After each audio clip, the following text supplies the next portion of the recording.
welcome to our show. We have a very special guest, Michael Bethea, the Orangefield Junior High football coach. Thanks for taking some time out to be with us today. Thank you for having me. Give us a little bit about your background as far as what led you into coaching.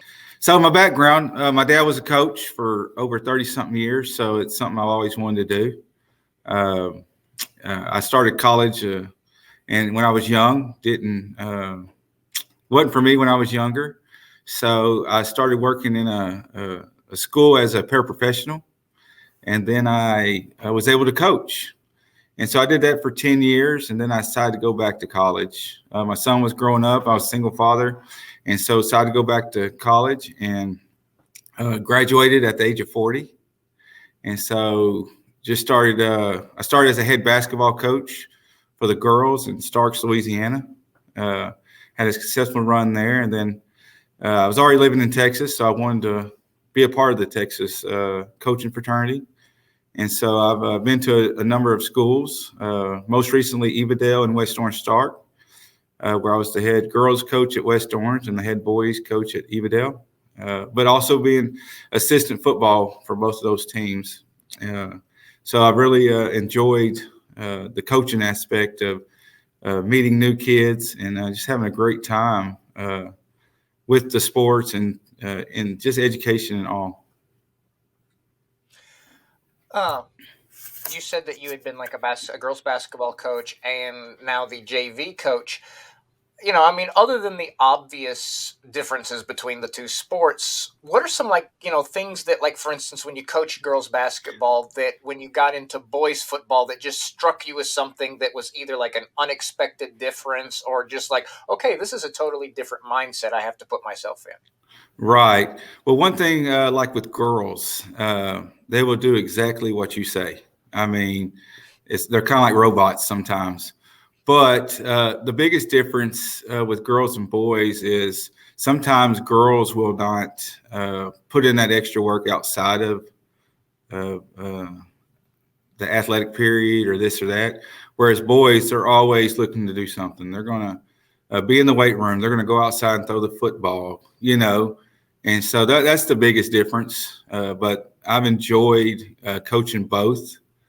They always say that sometimes you get labeled as a girls coach, and so sometimes it might be hard to get a boys job. But I've talked to a lot of coaches, and if you can coach girls, you can coach boys for sure. And sometimes it's not easy to go the other way, go from boys to girls, because the difference in, how girls are, there's emotions running wild sometimes, and you can't just scream at them or holler at them.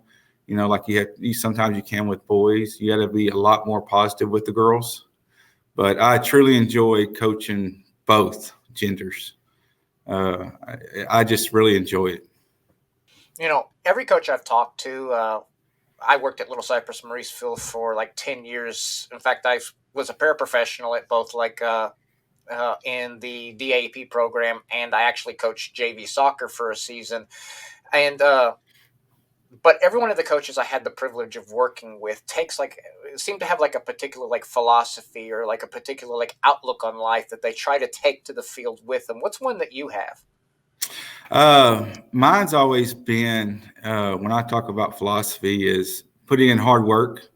I always believe that if you work hard, great things are going to happen. But at the same time, I believe in teamwork, being passionate in what you're doing. And, just developing the skills to be a great player.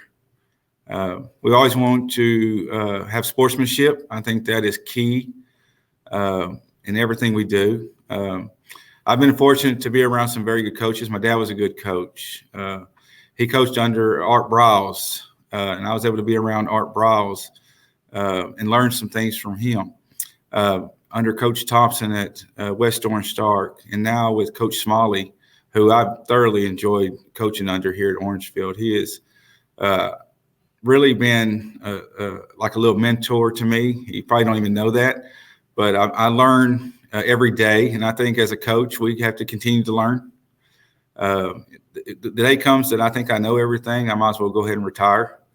But I'm definitely going to learn every day. And being around Coach Smalley has been very good for me and learning, because he's very positive with the kids. He's stern, but he's very positive, and that's something that I'm learning more every day.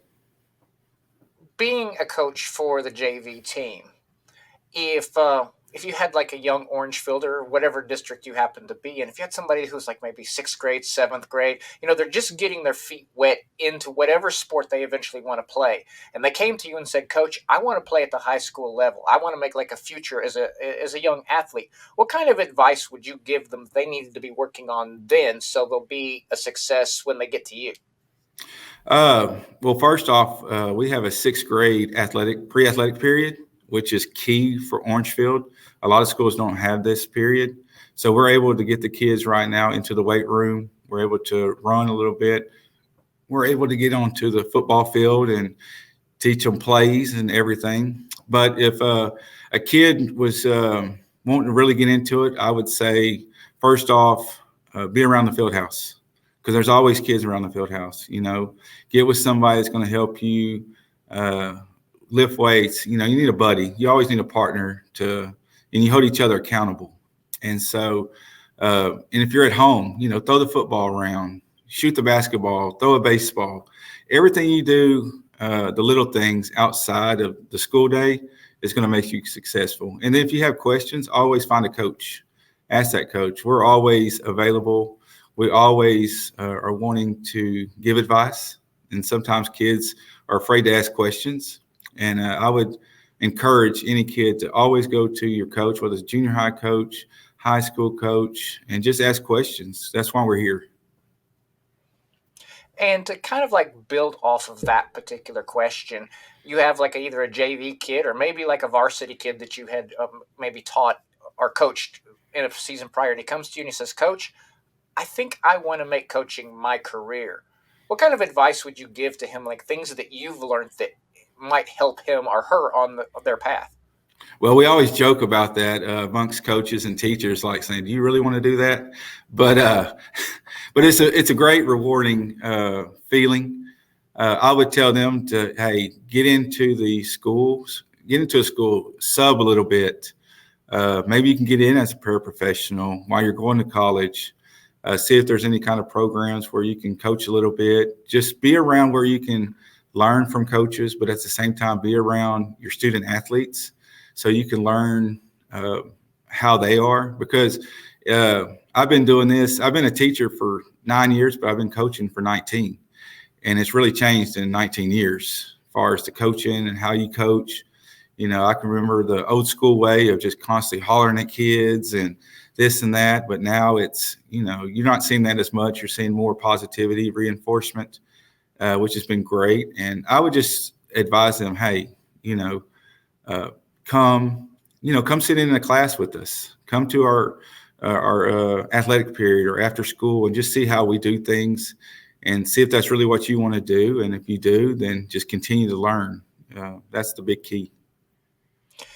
And to talk about the JV season, you guys are having a wonderful season this year.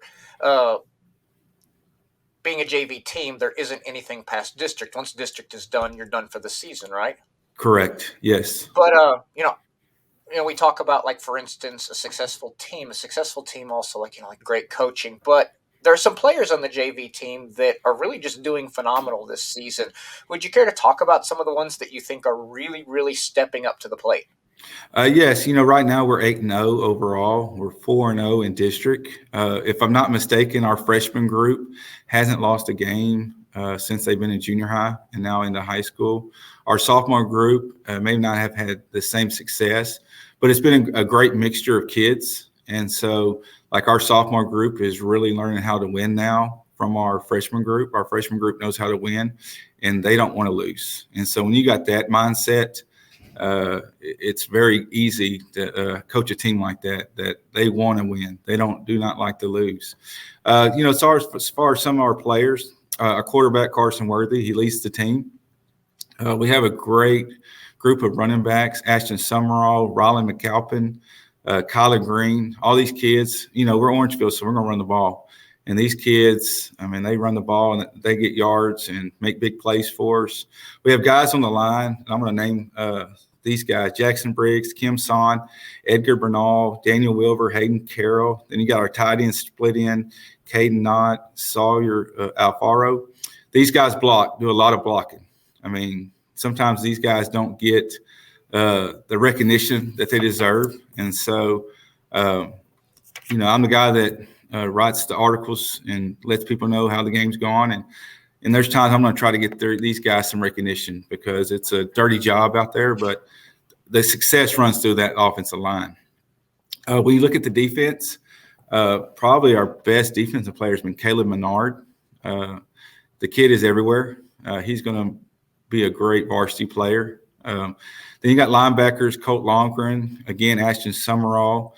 We have another young man, Logan Trero Salceda, has really come through for us at linebacker spot. We have some guys like Lane Reynolds, Skylar Santos Matute, and Austin Rickenbrode, who are our down linemen on defense. And these guys, they're a handful for the offensive line on the other team. And then, of course, Worthy, McAlpin, Colton Michelle, Zach Morrow. These guys are our defensive backs that start for us. And the good thing is these guys all work together. The guys that come off the bench, all these starters are always helping the bench guys. And they're always cheering for the second group, third group when they come in. They'll come off if, we got a lead or something, and these guys come off, they'll help coach them. And it's really great to see that, the kids work together. And that's where our success has been. Plus, you talked about coaches earlier, but our coaching staff, we're fortunate where we have an offensive staff and a defensive staff. And our defensive coaches have been phenomenal. Our defense doesn't give up many points on the JV. And then when you can see that on our varsity right now, our defense is playing great. And then our offensive coaches do a great job of making sure our kids know who to block. They're running the ball hard. They know what they're going to do. So it's just been a great team effort from coaches and players. One last question, because I'm pretty much sure that you have a lot to do today, and I don't want to keep you too long, is, one thing Orangefield doesn't lack is support from the community. It seems like that the Orangefield ISD school district is blessed with some really strong fans for the team. But you can never get too much support. What are some ways that you would say that people who are fans of Orangefield could get out and really show some support for the JV or any kind of Orangefield athletics? We've had pretty good crowds for our JV and our junior high. It's just cheer more, have more people show up. Like to see more of our students show up. Our parents and adults in the community do a great job of showing up. But sometimes, the student fan base doesn't show up for these games.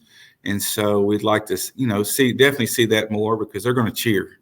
They're kids. They're gonna act a little rowdy and do some things that you just laugh at sometimes. But it's great for when these kids can see their peers out there cheering them on, because we encourage our football players to go cheer for the volleyball team. And then when basketball starts, we'll be saying, hey, go cheer for basketball. So one thing is in the band too. Our band, especially our high school band, has done a great job. So, hey, we all got to be in it together and cheer for each other and support each other. And that's really all it is. It's just everybody coming together and showing support. Okay, Coach. And like I said, I'm pretty sure that you got at least a dozen things to do in the next 15 or 20 minutes. Yeah. So I won't keep you any longer, other than to say that I enjoy reading any of the post-game things that you send us. And it's a real pleasure to actually post them. So I would add this, that if you ever decide to leave coaching, you've got a great future sports writer. I'll be honest with you. Years ago, I did a season for Tarleton State football for the newspaper, so that gave me a little bit of experience. But I really enjoy reading them, and I hope that they keep coming. So, like I said, is that you have a wonderful day, and you're off this week, right? Yes, we're off this week, and we'll start back next week. We play Kirbyville. JV will be at Kirbyville, and our junior high teams will be home Thursday, and then Friday our varsity will be home. Okay, so people out there watching, take a rest for this week to really bring your game shouts on for next week against Kirbyville. And Coach, you're welcome to come back on the show anytime you want. Thank you. I appreciate you having me.